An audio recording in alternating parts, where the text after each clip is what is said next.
Hello friends, ఈరోజు B Ed counselling అయితే పోయినా. సో, నాకైతే ఫేజ్ 1లో అన్వర్ ఉలూమ్ కాలేజ్ అయితే వచ్చింది, Nampally college of education.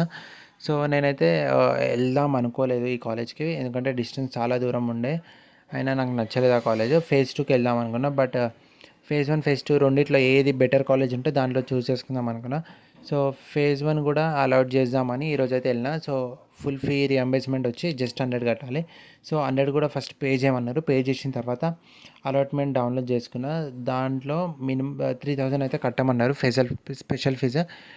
Special fee ఒకవేళ సెకండ్ ఫేజ్కి వెళ్తే స్పెషల్ ఫీజు అయితే మనకి రిటర్న్ ఇవ్వరంట.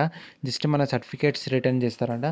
సో, మీరు వెళ్ళిన కాలేజ్లో కూడా ముందే ఫీజ్ డీటెయిల్స్ అన్నీ కనుక్కోండి. స్పెషల్ ఫీజ్ అంతా, మళ్ళీ ఎగ్జామినేషన్ ఫీజ్కి సపరేట్గా ఎంత అడుగుతారో, సో ఇవన్నీ కనుక్కొని అప్పుడు జాయిన్ కండి. ఎందుకంటే మళ్ళీ వాళ్ళు ఫీజు ఎక్కువ అడగకుండా.